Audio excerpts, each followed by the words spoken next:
Hey, listeners, Catherine here. Thank you for joining us for the first episode of the new season of The Four Top. We have a new format for you, and we are eager to hear what you think. So, here's the lowdown. We will be running weekly episodes to keep you up to date on the week's wine news with the help of our producer, Nick Toole, and our media manager, Ruby Welkovich. Now, if you are a fan of the Four Top Classic Edition, don't you worry. We will still have the long form wine talk and dad jokes you know and love with our favorite co host, Martin Reyes, Master of Wine. But between those longer episodes, we will be serving up news episodes like the one you're about to hear.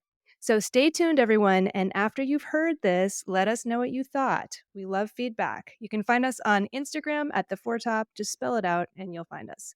All right, on with the show.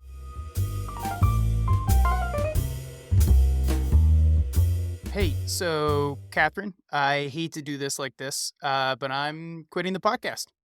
Oh my God. Producer Nick Toole, this is the first time we've had you on air and now you're leaving us already? Yes, because I have discovered that I have a future as a scientist.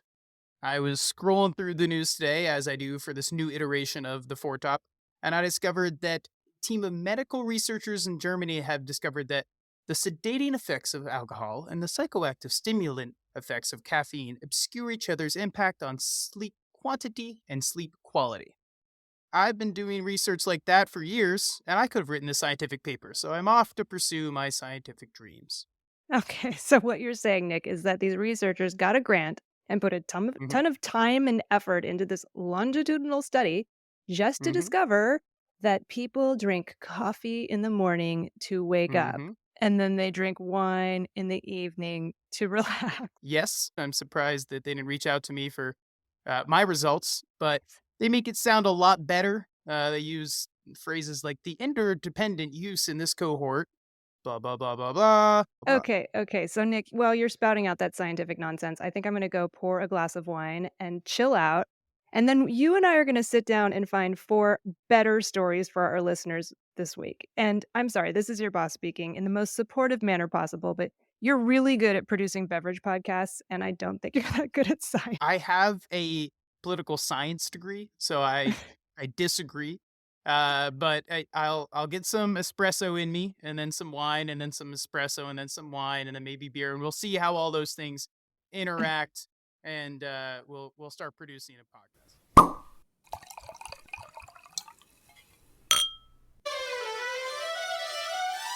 Global wine production has fallen to a 62-year low. Israel's vineyards report on a war-torn harvest. California producers may have dodged carcinogen warnings on their labels, but not for the reason you might think.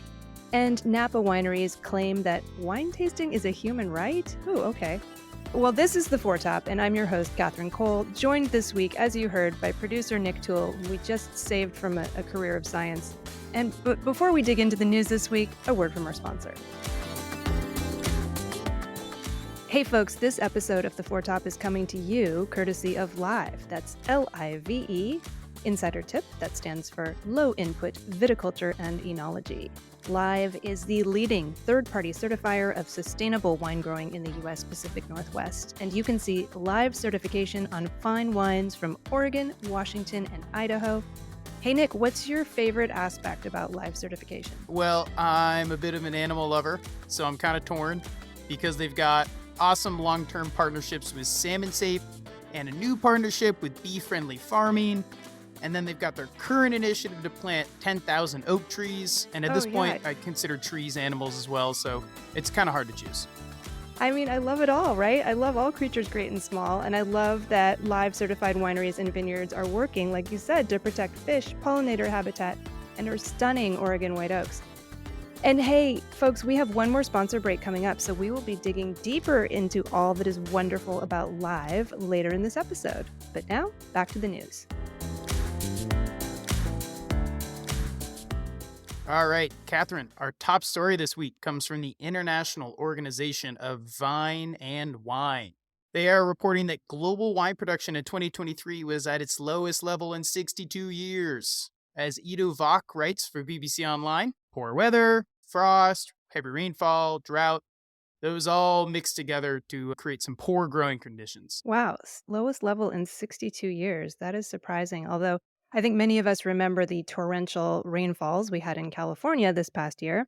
And while that was happening, Australia, Spain, and Italy experienced droughts. Chile suffered wildfires. Of course, the seasons were reversed in the southern hemisphere, but nonetheless, it was a wacky weather year for everyone.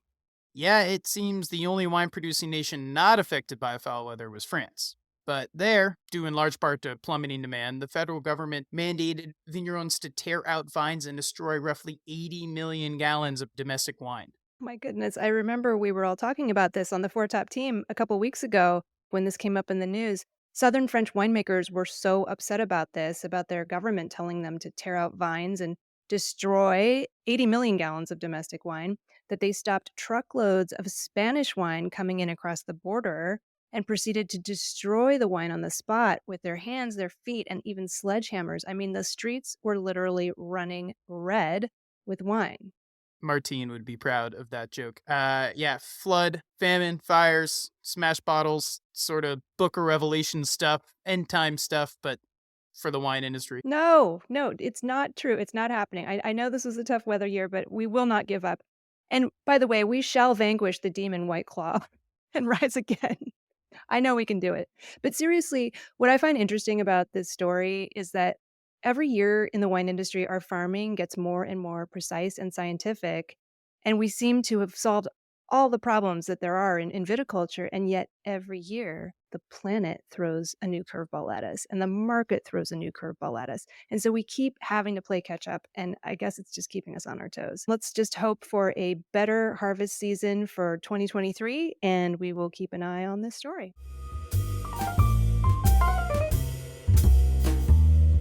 Okay, on to our second story. And Catherine, you might remember that our last season, this past summer, ended with an eye opening episode about glyphosate, aka Roundup, featuring Dr. Jamie Good and Anna Britton of Napa Green. And it ended up being our most popular episode of the season, in large part because, as our listeners know, glyphosate is very controversial.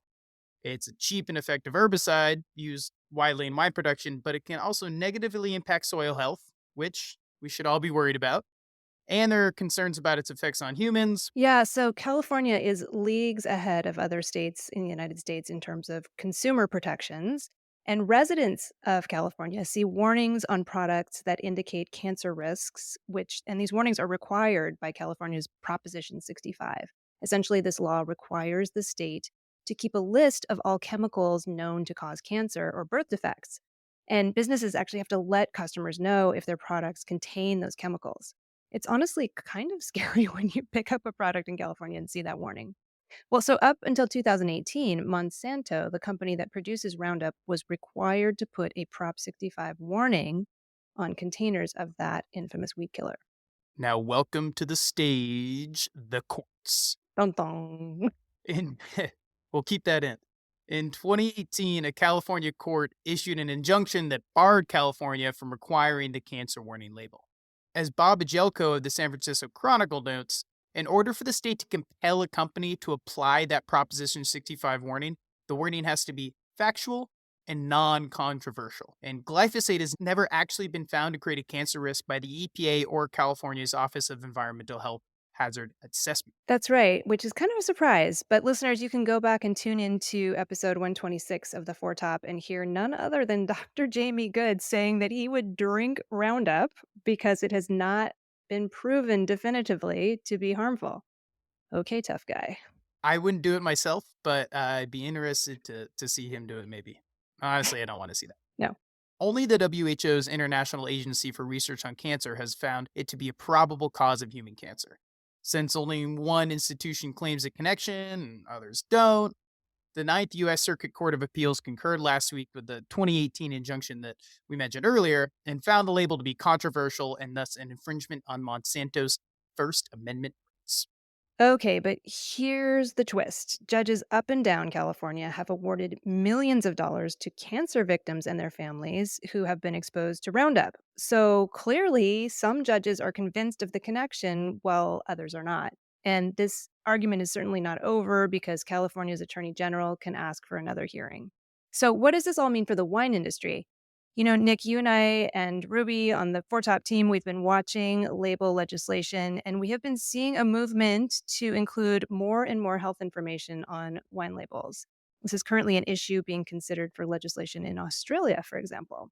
So if you're a vineyard owner and you're using glyphosate, I guess we would just say proceed with caution and keep an eye on the headlines. Oh, wait, hold on, folks. We have a late breaking news update for you. After we wrapped this episode, the California Sustainability Certification NGO, Napa Green, announced that it would be requiring members to phase out the use of glyphosate, aka Roundup, by January 2026, and actually all synthetic herbicides by January 2028. Now, Napa Green is the first sustainable wine growing certification program globally, of which there are about 20, to require this phase out of glyphosate and synthetic herbicides. This is really big news for the wine industry. Congratulations to Anna Britton, our friend, and we will keep an eye on this story and keep you updated as we learn more. So, Nick, I'm going to date myself here, but I want to play a few seconds from a commercial that is etched in my brain from the 1980s and 1990s. So, imagine two Rolls Royces pulling up alongside one another. The passengers in the back seats each roll down their windows and lean out to speak to each other. And here's the exchange that comes next. Pardon me, would you have any Grey Poupon? But of course. Grey Poupon, one of life's finer pleasures. All right, it's my turn to date myself, because I don't think I'm old enough to have seen that live on TV, but I really wish I had. I think I would have gotten a good chuckle out of it back then. Well, so it's always stuck with me, Nick, and I am going to make an argument. I think that sustainably certified grapes should be the Grey Poupon of the wine world. I mean, these grapes are farmed fastidiously, they are not sprayed with a bunch of crap, and to me, this means that sustainably farmed grapes are the purest translations of terroir in wine. So consumers and the trade should accept no substitute. We should be seeking out sustainably produced wines. And so, folks, when you're buying wine from the Pacific Northwest, you should be turning that bottle around, looking at that back label, and looking for that live logo, LIVE. That's confirmation that those grapes were farmed sustainably. They are the Grey Poupon of wine. They certainly are. I think next time I'm in a restaurant, I'm going to say, "Uh, pardon me, do you have any live certified wines?" Oh Oh my man, God, that I was hope like that fully doesn't get it Cockney. make it on air. That was Cockney. You gotta put a little, Well, uh, you gotta put a little Oxbridge in it. Okay, but yeah, we all get the idea. Live certified wines, accept only the best.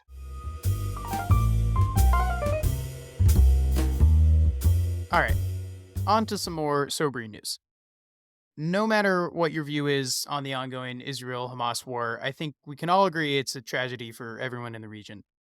And from where we stand, that includes the wine industry. Yes, Wine Spectator recently ran a feature reporting on how Israeli wineries and vineyards got through harvest this year. My colleague Kristen Byler reports that according to the Israeli Wine Producers Association, wine sales there are down more than 60%. And Israel is, of course, a nation where most of the wine is consumed domestically. So that's been really devastating. I would encourage everyone to check her piece out in Wine Spectator. Many of us in the industry know and respect the producers Kristen spoke with, including Golan Heights Winery, Tezora, and Domaine de Castel. According to Byler, for many of these wineries, harvest was interrupted by the outbreak of violence, and many vineyard workers were from Gaza. So, winery and vineyard teams consisting of Arabs, Muslims, Orthodox Jews who were working side by side are now gone. They've either been, unfortunately, evacuated, kidnapped, or drafted, or possibly worse. Yeah, it's so sad. It's just horrible. And this reminds me of interviewing the late great Serge Hochar. I interviewed him about a decade ago about his continuing to make wine at Chateau Muzar, the famous Lebanese winery during the Lebanese Civil War. And he told me about losing two vintages in 1976 and 1984 to the fighting. And he recounted to me the experience of harvesting and working while shells were literally falling around him. Now, of course, this is happening in Israel now. Some of you may be thinking, wait a minute, Israel's Key wine regions, Upper Galilee and Golan Heights, are closer to the border of Lebanon, but of course, Hezbollah has significant forces there. So that area is also heating up.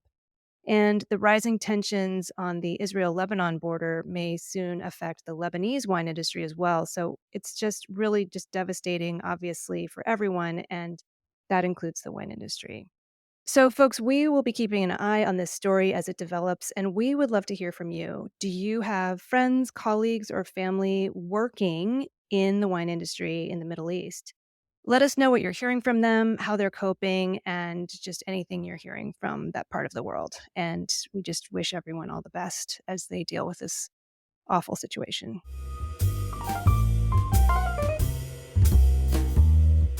All right, for our final story of the week, we are returning to California, where a years long legal battle has taken an interesting turn.